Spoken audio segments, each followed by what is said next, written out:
Kasi yung sa sasakyan, ma'am, di ba, tatlo yung on niya. Ay, dalawa yung on. So yung dulo sa sasakyan, yun yung ignition para sa makina. Dito naman kay e-bike, ma'am, kahit na sa unang click lang na yan, mapapa-under natin siya. Okay. Pero bago natin siya pa-underin, ma'am, tatanggalin muna natin yung auto lock ng e-bike. Si e-bike kasi, ma'am, may auto lock na. So pagka binuksan na natin siya, pindutin natin yung unlock sa remote. Okay. Tapos, pili na tayo ng gear kung drive or yung reverse. Sige. Ano po? Tapos, ito kasi, ma'am, neutral to. Dito naman sa remote natin, ma'am, itong bell sign, para to sa tracing device niya. Yung pag nag-park kayo, parang sasakyan, di ba, tumutunog pagka ano. Ganon din po dito kay e-bike. Ito naman po pipindutin natin. Tapos ito yung alarm ni e-bike. Alarm po yan. Tapos ito kasi, ma'am, yung lightning sign na to. Sa double tap na ito, ma'am, mabubuhay natin yung e-bike. Kaso kailangan pa natin siya susian. Hindi siya kagaya sa iba na pag sinabi keyless, sa remote na, ayan. Ito kasi, ma'am, pwede siya keyless. Ang problema lang kasi, sa sasakyan kasi, kinuha yung susian nito. So, kailangan isusi pa natin dito para mawala yung lock ng manubela. Di ba sa sasakyan, naglalak po manubela niya pagka nakapatay yung susi. Ganon din dito, ma'am. Kaya mas inaano na lang namin yung susi. Okay, pagdating sa 4 wheels. Pero yung ganon kasi, ma'am, keyless talaga siya. Okay. Kasi yun, ma'am, no, ito sa wiper lang dito, gaya na sa sasakyan, yung wiper niya, yan, low. Tapos, pagpababa pa ng isa pa, sa high, mas mabilis na siya. Pagpatay, dulo lang. Hindi ba kumakain yung nun? Wala po kasing tubig eh. Sige. Kasi meron iba kasi pagka yung pagkakakabit talaga kumakain. Oo. Tapos ito, ganun din, signal light naman. Kanan, tapos kaliwa. Paano sa sasakyan din, ma'am, pagka nakaligo na, babalik din. Busina. Yun. Tapos sa ilaw natin, ganun din kung ano yung function sa sasakyan, ganun din. Ito, park light, headlight, passing. Tapos, high beam po. Ayan, low beam light naman. So ito yung main switch ng electric fan natin. Okay, sa electric main fan. switch. Tapos dito, pwede mo siyang buksan dito. So yan yung gumaga number 1. Ayan, low. Tapos ito yung high. Ayan. Tapos pwede mo siyang patayin dyan, pwede dito. Sa Bluetooth natin, ma'am, ito pindutin lang naman natin yan. Buhay na siya. Tapos pindutin lang yung mode para lumipat sa Bluetooth mode. Sa ano po niya, pangalan niya XPD. XPD po. XPD. XPD. Opo. Pagpatay naman, kung saan na rin naman eh. Yan. Ayan, nag-go-off na siya. Tapos ito, handbrake. Ayan. Ayan. Accelerator, tapos brake. Bali dito, ma'am, sa e-bike, hindi natin siya mapapa-andar kahit na na-unlock mo na siya. Susi, unlock, tapos drive. Hindi mo pa rin siya mapapa-andar. Kasi po, meron tayong sensor. Okay. Yung sensor kasi natin, ma'am, ayan, sa brake siya, kahit nakapraso lang, minsan, hindi talaga siya kumaagat. Ayan. Kasi ito, ma'am, speed, yung S. Aabot po siya ng 32. Hanggang 32? Opo. Ito kasi nasa 26 eh. Yun yung tinatanong ko kanina kasi yung tinignan namin, meron na siyang, kung low, medium high. Dito kasi, ma'am, ano na siya, speed.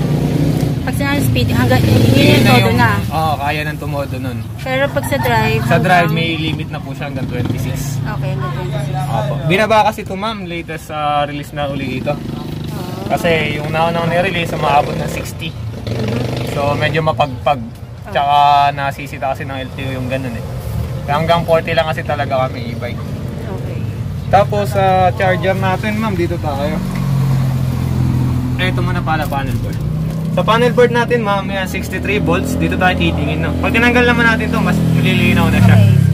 Kung ito, ma'am, 63 volts, pag pinagana natin siya, bababa pa po yan. Para saan yun sa voltage? Hindi ako masyadong sa... Ito po yung karga ng battery natin. Okay. Apo. Dito tayo titingin, ma'am, kung dapat na ba tayo mag-charge or hindi pa. So dito, ma'am, 63 volts, standby voltage po ito. Ibig sabihin, yung mga electrical lang yung gumagana sa kanya, mga ilaw, yung fan, yan, pwedeng paganahin. Pero pag umandar na po yung dynamo, ma'am, bababa na po ito. Okay, sige. So habang umaandar tayo, ma'am, i-monitor natin siya, no? Pag itong 63 na to, ma'am, umabot ng 53. 53. Opo, iuwi na natin siya.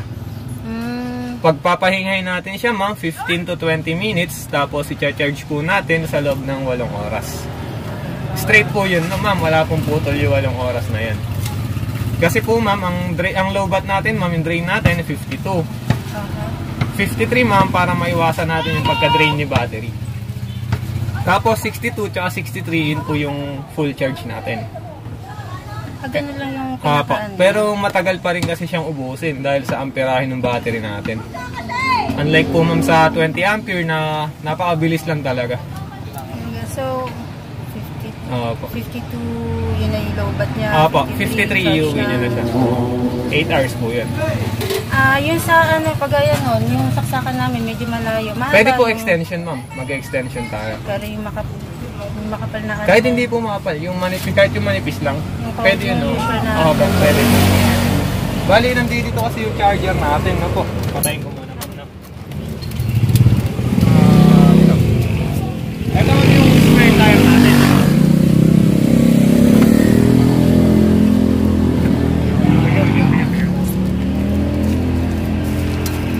Yan.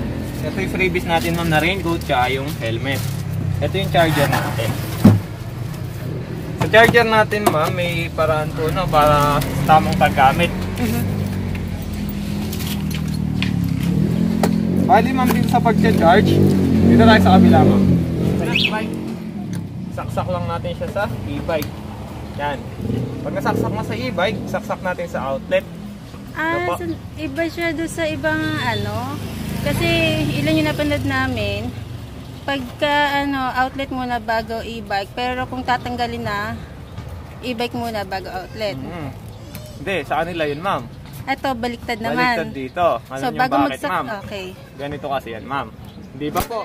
Pag nagsasaksak tayo ng charger ng cellphone sa outlet, may spark na lumalabas. Oo. Ngayon, ma'am, kung uunahin natin sa outlet, so magkakaroon na ng kuryente. So, diyan Pag sinaksak mo siya rito, kung magkaroon ng spark, possible magkaroon ng short circuit. Okay, so baliktad. Opo, kaya kailangan talaga mauuna si e-bike. Okay. Para pag sinaksak siya, magkaroon man ng spark, protektado yung baterya. Sige. Kasi mauuna muna dito.